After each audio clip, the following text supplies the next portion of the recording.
Vamos falar agora do genocídio dos Yanomamis. O genocídio alegado no início do ano passado, o governo falou que houve um genocídio dos Yanomamis e que tomaria providências para apurar as responsabilidades e sanar de vez a responsabilidade. O que ocorreu depois que o governo federal apontou o genocídio dos Yanomamis e disse que ia tomar providências? Pois bem, ontem nós discutimos esse tema aqui no Linha de Frente. Durante o primeiro ano do governo Lula, houve um aumento de 6% no número de mortes de indígenas da população Yanomami. Eram 343 mortes e aí o genocídio aumentou, foi para 363 mortes. Então, muito complicada essa situação.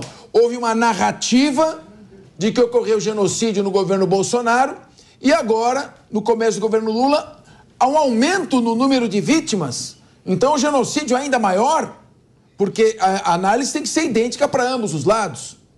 Após a informação vir à tona, a ministra dos Povos Indígenas, Sônia Guajajara, disse que as ações emergenciais anunciadas pelo Planalto no começo do ano passado não foram suficientes para resolver todas as questões do território. Não diga. Deu para perceber. Se aumentou o número. Então, eu acredito o seguinte, não foram suficientes, mas não era um genocídio, não era fácil de resolver. Então a ministra disse isso, não foi suficiente. Obrigado. Então não foi suficiente, a senhora errou. A senhora vai sair para entrar outro ministro que tome as medidas suficientes?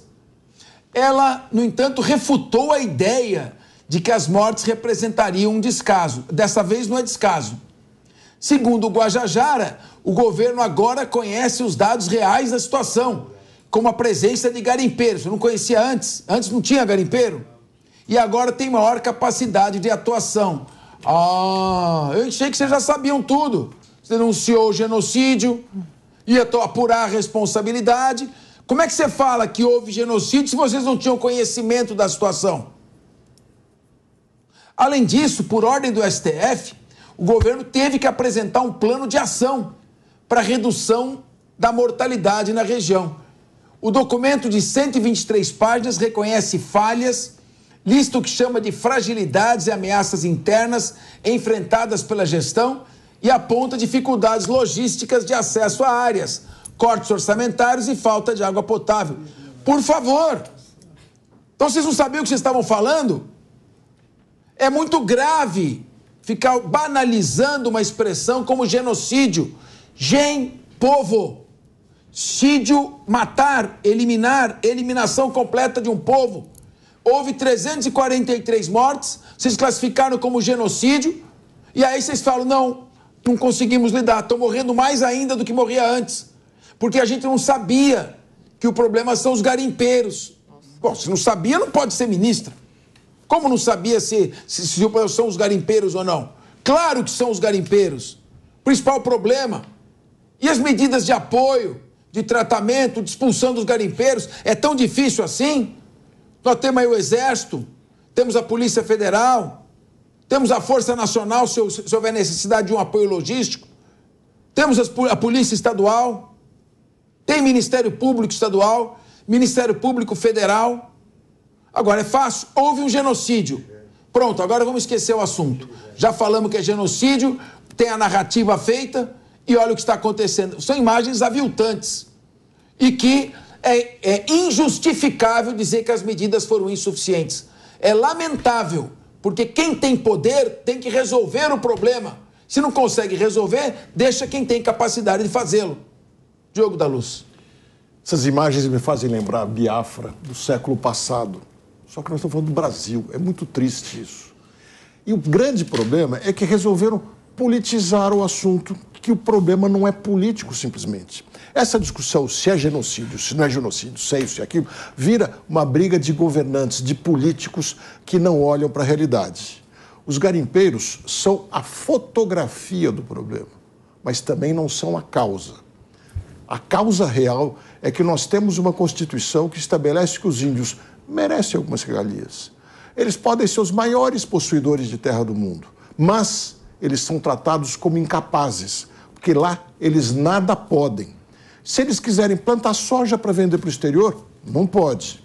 Se eles quiserem garimpar com ordem, com organização, com respeito ao meio ambiente, não podem. O que eles podem fazer é ganhar uma pequena mesada, muito pequena, e pescar, caçar e colher frutos. No século XXI, a gente não pode tratar ninguém assim. Os índios são gente como qualquer um de nós.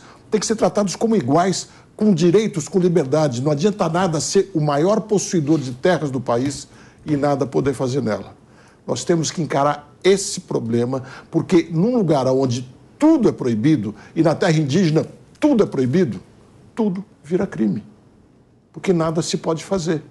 Não faz sentido nenhum. A gente tem que encarar esse problema de Estado e discutir com profundidade para poder acabar com essa mazela inaceitável no Brasil do século XXI.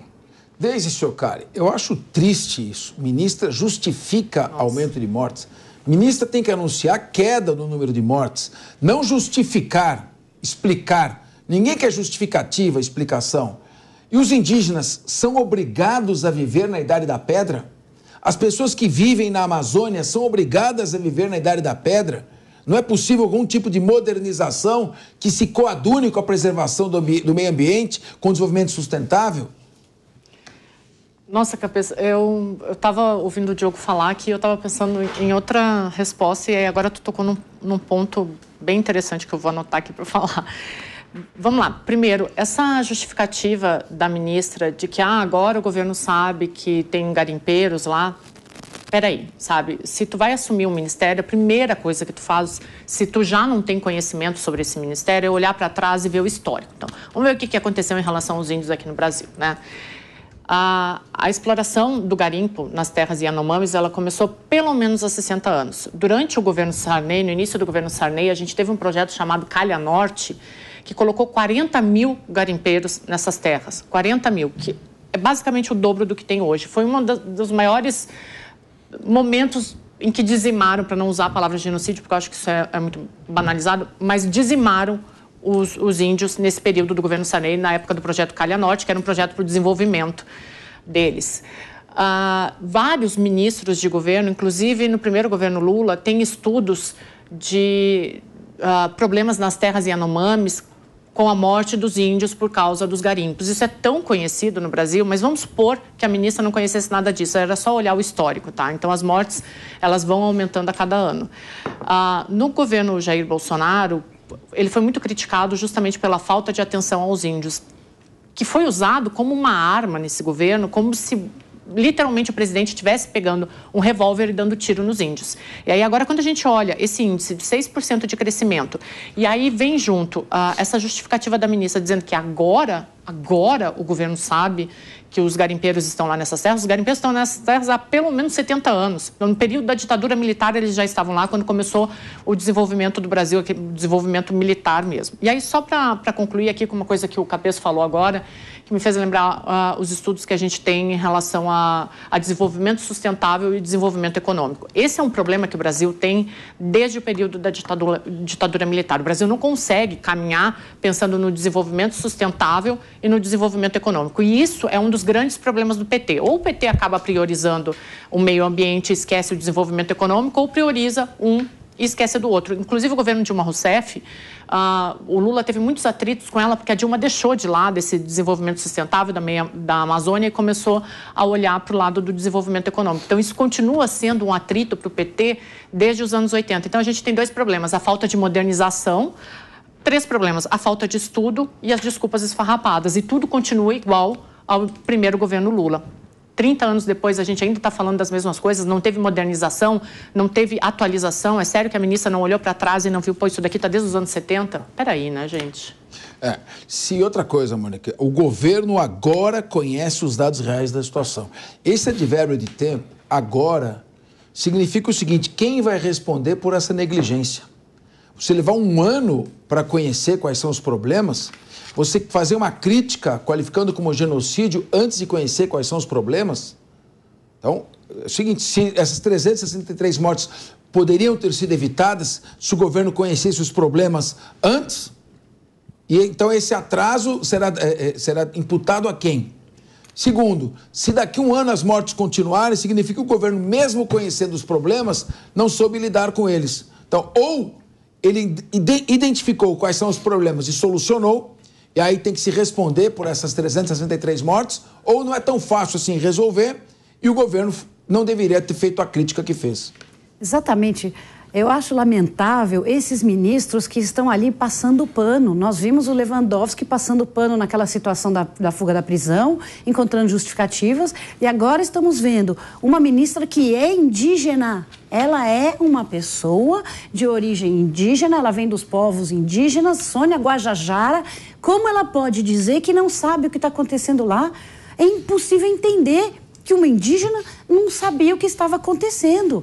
Então, durante um ano, nada foi feito, e não é que ela passa pano dizendo é um processo demorado, as políticas são complicadas. Não, eles realmente estão usando a desculpa de que não sabiam o que estava acontecendo. Essas imagens, para mim, me lembram a Etiópia. O Diogo falou muito bem, eu vi essa semana o documentário sobre aquele We Are the World, e mostra cenas da Etiópia que as pessoas estavam morrendo de fome nessa situação. Demorou algum tempo, então requer políticas, esse tipo de situação requer políticas de longo prazo. O Diogo trouxe muito bem, tem que dar liberdade com responsabilidade para esses povos indígenas. Não dá mais para o Estado achar que vai resolver e não fazer nada e ficar tratando como incapazes, né? Como selvagens. Eles podem, me permite acrescentar uma coisa, eles podem plantar uma rocinha de milho, de mandioca, mas só para subsistência. Eles não podem plantar para fazer um pouco de riqueza para eles, é absurdo. Em áreas riquíssimas de recursos naturais. Em áreas riquíssimas. Então, um governo que se apropria do poder de decisão sobre essas vidas, não dá a elas a liberdade de escolher, não dá a elas a responsabilidade e é incapaz de manter essa gente saudável. É crime qualificado não cuidar dessas pessoas e não dar desenvolvimento. João Belucci, houve genocídio dos 363? Pelo amor de Deus, deixa eu comentar o genocídio, deixa eu falar. Genocídio, não tem genocídio em Gaza, não tem genocídio nas terras Yanomamis. Entendam o que significa esta palavra, carnificina, morticínio. Há outras palavras para falar disso. Usar a palavra genocídio é absurdo, é politizar um termo que tem um sentido importantíssimo. Parem de dizer que é genocídio o que está acontecendo ali e parem de dizer que é genocídio o que está acontecendo em Gaza, pelo amor de Deus. Bom, Belucci, já que a Mônica respondeu... Tá correto. Já que a Mônica respondeu, eu vou fazer outra pergunta. Houve incompetência no caso dos Yanomamis? Não, 100% incompetência, e a gente vê o descompasso entre público e privado. Se é numa questão privada, numa empresa privada, você teve um resultado pífio desse em um ano, pega o boné e sai, acabou, você não deu resultado. E ainda é pior no caso que está envolvendo a vida de pessoas, né, de indígenas que perderam as vidas. É o caso de demissão sumária da ministra. E é como tudo no PT, a especialidade é jogar a culpa para os outros. Já no segundo ano de governo do PT, a culpa continua sendo dos outros, né? Acho que 100% das falas dos governos petistas, dos ministros, tem culpa dos outros, né? Nunca a culpa é do PT, de forma inacreditável. E também eu estou sentindo muita saudade tinha muito artista engajado nessa causa dos Yanomamis. Onde eles estão? Eles desapareceram, eles sumiram. Teve até um jogral bonito, lembra? Lembro, o jogral. Da Amazônia, tinha acho que 20. Aí o outro, ai, Deus. E o amor, Amazônia. Estava bonitinho até, mas tipo, sabe, como eles soletravam as palavras, tinha uns 40 artistas, um querendo aparecer mais que o outro. Sumiram, né, Belucci? Sumiram. Cadê vocês, artistas engajados? E o público percebe isso rapidamente, né? O público nota isso. Antigamente, quando você não tinha as redes sociais tão pulverizadas, assim, que todo mundo acessa, era mais fácil fazer esse tipo de coisa, né? Essas causas falsamente engajadas e depois desaparecer. Agora não dá mais. Cadê vocês, artistas? Estamos com saudades do engajamento de vocês. Mas pera um pouco, você quer que eles, com 16 bilhões, com 16 bi para a Lei Rouanet, você quer que eles vão protestar? Não vão. Estou cuidando de outra coisa agora. Estou fazendo uma peça, Os Yanomamis agora. E o último ponto é a instrumentalização que a esquerda sempre faz, como o Diego e a Mônica colocaram também, da causa indígena. Os indígenas querem progresso, querem estar integrados na sociedade, não querem ficar como um povo secundário ali, como é a esquerda os trata. Eles querem estar integrados, querem empreender, mas tem essas áreas gigantes com recursos naturais e não podem explorar, o que sempre nos levanta a suspeita de que essas áreas, com pequenas populações indígenas tão grandes em recursos naturais, alguma coisa está errada, alguém deve estar explorando isso aí, não é possível. Agora, Alemão, deixa um pouco essa imagem na tela cheia que você está mostrando, agora deixa só a imagem, porque olha a devastação ambiental. Isso claramente é para exploração de garimpo. Então entra um monte em gangues, quadrilhas, matam os Yanomamis que protestam, agridem, poluem a água que eles consomem. Não é possível que ninguém consegue ver uma coisa como essa. Leva um ano para dizer que agora está sabendo o que está acontecendo. Olha o tamanho da área devastada. Não tem um sistema de monitoramento aí? Não tem o apoio das Forças Armadas? Não tem um convênio operacional para agir? É subir no palanque em cima do caixote e ficar falando bobagem às custas da tragédia e da vida dessas crianças e dessas tribos. E para lá o Lula não pode viajar, né? Então, uma pena, exatamente bem colocado. Esse é um local que demanda a presença do presidente e dos parlamentares também.